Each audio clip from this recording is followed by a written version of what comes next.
Good morning, traders. It is 9:25, November 18th. It's Wednesday. This is live. I'm getting ready to take a trade at the market open. I took one earlier this morning, just after 4 o'clock in the morning with DNK. There was huge volume coming in, so check out that video if you want to see how that trade went. So this is my watch list for the open for today. DNK is one of the stocks that I traded earlier, so that's there. And these are all like on the top gainers list with the most volume and also within my price range. And most of them also have lower float size. I'm trying to focus on around 100 million share float or less.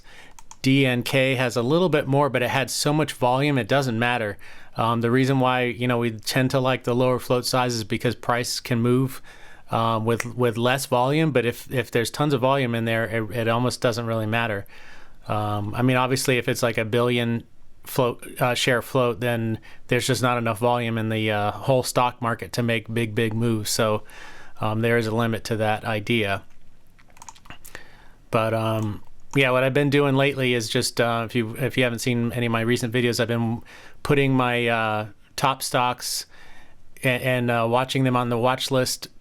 What do they call it? The grid view. That way I can just have them all up, because I used to get like fixated on one stock at the open, and I might miss some moves, because I'm a scalper, so I'm looking for really quick in and out trades. So I might miss a move on the other stocks that were on my watch list. So this avoids that. But I don't trade from this page. I'm just going to do this to make it a little easier to see.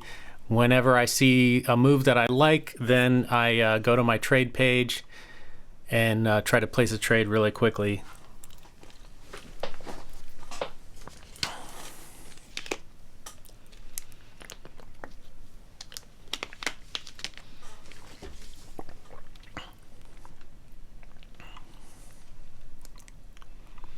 So we got about 2 minutes before the bell rings.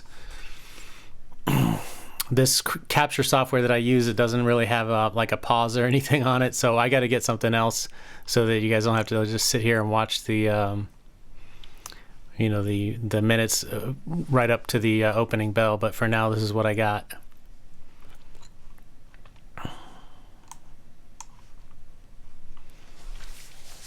And then I always mark out the high and low of the pre-market, and that gives me an idea of the potential for the stock to rise or fall, basically when the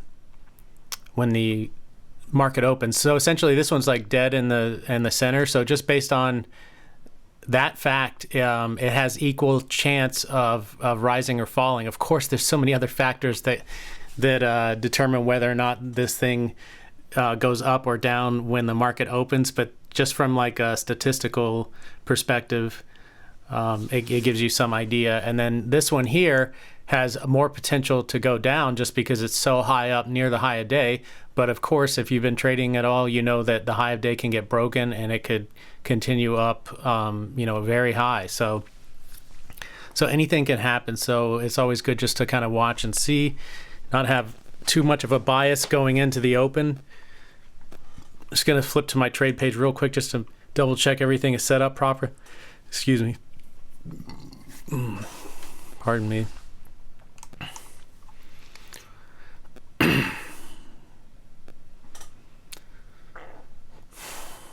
So everything looks good here. I have been trading with 10% of my buying power, and I switched that to 8% because one thing I've noticed, I've been trying to limit myself to one trade per market session. So one trade in the pre-market, one trade in the aftermarket, one trade during the day. And the DNK is breaking out through all-time highs. That's a sign of strength, but it could sell off at the open, so let's not get too excited yet. 3 seconds here. So let's see what happens here when these things open up.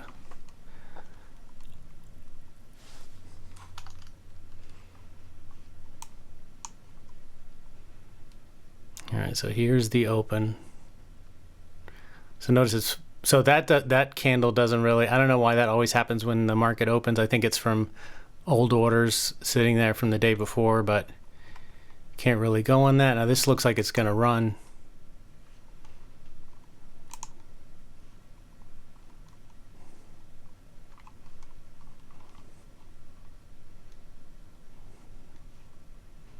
Well, it ran up a little and now it's flushing. If it breaks the 345 level, I'd get in.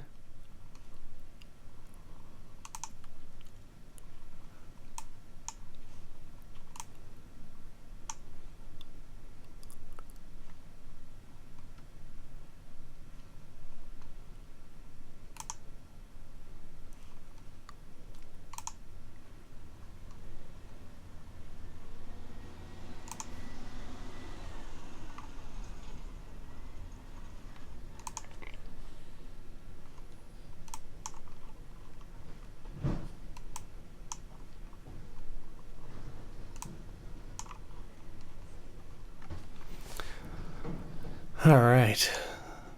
So this is why you don't play the first 1 minute candle unless you see a reason to.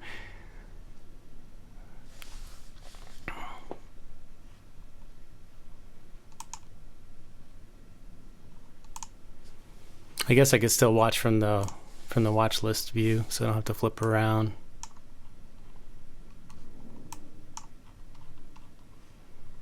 So it looks like we're going to be looking for like a reversal setup.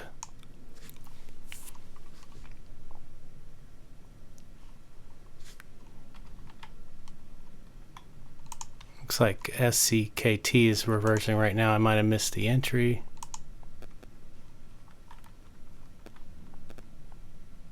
See, the high there was 294, but it's flushing back down. This candle's really rangy. I wouldn't like to enter.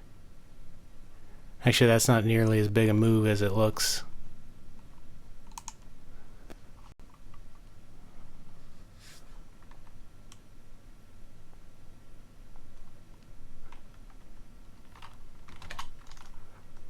Okay, got in a little bit late there. Oh, I didn't get in. It's probably a good thing. Shoot. Wonder why I didn't get in. Dang.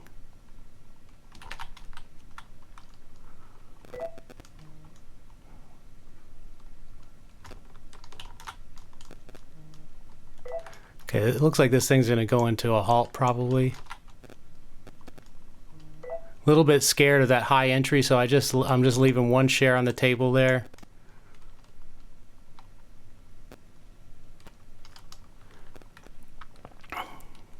I have to be ready to get out.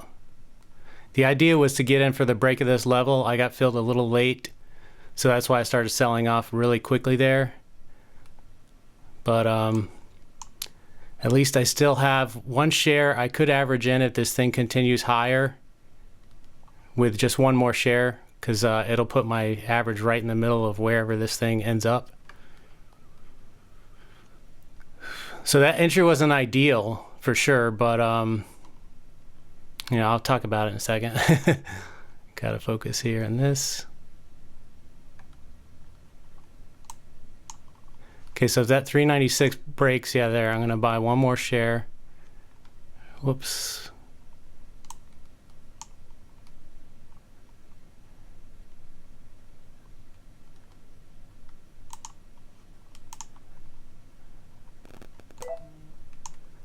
All right, so it looks like this thing may suspend. See, I'm almost up $1 here. I'm gonna get out there. That was a good win for $1. This thing might continue higher. But you know, with my entry being a little bit high, I just wasn't too comfortable in that trade. I wanted originally to get in for the break of this candle. And then if that would have happened, and I'm not sure why, I mean, I clicked my hotkeys. I think you saw the stuff flash up here, but it just didn't work, and I don't know why. And now I want to forget about this stock, because this is like a super recipe for FOMO. When you see, you know, a big run like this, a lot of new traders will be like, oh my God, look at that move. And man, I only had one share and I missed out on so much or whatever. Let me get back in. And before you know it, you get back all your gains. So right now I'm just, you know, kind of leaving this up to show you guys, but what you got to really watch out for is after a big, huge move like this, you know, there's a tendency to FOMO trade. And this thing may, who knows, this thing may break this level and continue, you know, really, really high. I don't know. But it's just a dangerous game to play. So it's better just to take what you can get and run. Let's see where my orders got filled. I know I sold out some of those shares early in the beginning, which, I've talked about in other videos, like I need to stop doing that. But every trade is unique, and what happened during this trade, I didn't get an ideal entry, and so that to me is a valid excuse for selling some shares quickly, because it's just you're at much higher risk when you're filled high like that. So I got in at 354. I wanted to get in for the break of this candle, so I wanted to get in at 349. So I got filled. I got in, I should say, 5 cents higher than I would like. So if you're trading large share size, which I'm not, but that 5 cents could be a huge difference. And then I saw it pop up, and right now I'm trying not to sell half unless I see like a 5 cent pop. And to be honest with you, I wasn't able to see quick enough if that was really 5 cents or not, but it looked like a decent pop, and so I took half out there. And since I have it set to sell 50%, but actually since I only got filled with 3 shares, when you hit sell half, it's only going to sell 1 when you have 3 shares. You'd have to have 4 shares for it to sell 2. So I made only 5 cents there.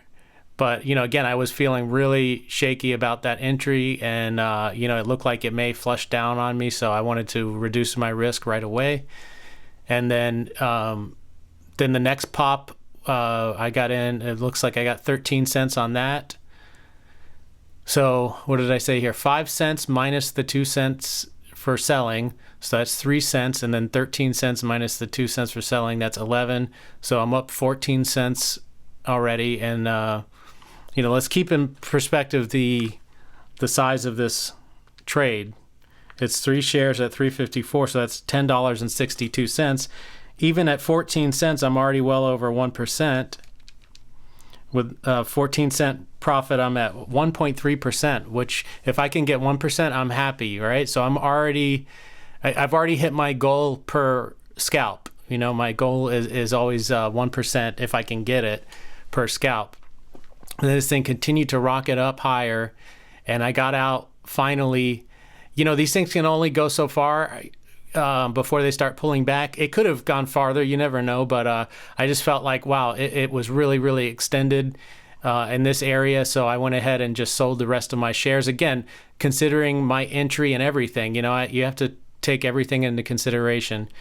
This looks like another good entry, and I'm allowed to take 2 trades now according to my plan, but I just feel like there was so much energy going into this. I'm just going to hang out. I don't really feel comfortable, even though this thing may go to the moon.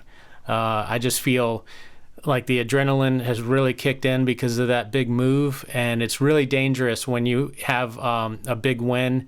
Again, everything is relative. I know my share size makes it not a big win dollar size, but that move is huge. So after being in a big move, man, you really feel it, and you're likely to take a risky trade after that. You have this momentum behind you. So I'm not there yet where I want to jump in after something like that. So anyway, let's finish up tabulating this. So the last, it was almost $1 move there on the last one, 54, so 89 cents. Minus 2 cents for selling it, so I made 87 cents there. So what did I say? 14 cents plus 87 cents. So that's $1.01 from a $10.12 trade, I believe. So that comes out to 9.98% return on investment in the matter of, let's just call it 2 minutes, a minute and a half, basically. So that's huge. That's one of my biggest ROIs to date, if not my biggest. I've had maybe 6 or 7% before. And to get those kind of numbers on a scalp is pretty big. Yeah, of course, if you just buy low at the beginning of the day and you hold all day long and the stock continues to rise, you can see some crazy ROIs, even in the hundreds of percent. But that's not my style. I just want to get in and get out and then move on with my day, and I'll be back in the aftermarket looking for more trades. But I think I'm going to call it a day for the intraday because that was a great scalp. that I get to add to my spreadsheet now. $1 win. So that is pretty huge for me. I only made 2 cents off the first trade in the pre-market because I sold half for a decent amount, and then the thing flushed down on me, and it just jumped right past my entry. But I got out immediately when it did that. And so I lost some of the gains, but I still came away slightly green. So overall for the day, my P&L is $1.03. But again, keep in mind my account size, and I'm only trading with 8% of my account per trade. So you can do the math on that. Right now that's like maximum of about $12 per trade. So to get $1.03, that's huge. And unfortunately, I'm still in the red for the week, because I had some dumb trades, especially this one here in the yellow. If you see yellow on this chart, that means I did something stupid. I did something against my plan, against my strategy, and I'm paying the price for it because, look, even after that great gain there, I'm still in the red for this week, but just slightly. At least I'm crawling out, and I'm still green for the month. So if I can keep doing the right thing, trading my strategy and trading my plan, then I can keep the losses small and the winners bigger when they're there and when they run. So anyway, I hope you guys got something out of this video, and I'm happy I got to share a green trade with you. But I share almost all my trades. Occasionally I don't get to record them, but if you look at my channel, you'll see red days and green days. You see when I put the ticker symbol in green, that means that I made money, and when I put it in red, that means I lost money on it. So you guys get to see my wins and losses almost every trade, and I find that good, for all of us to learn from, and for me to learn from as well. So anyway, I'm going to stop talking now. We've been on this a long time, but that was a pretty cool trade. So I hope you guys enjoy it, and good luck out there today, and have a great day.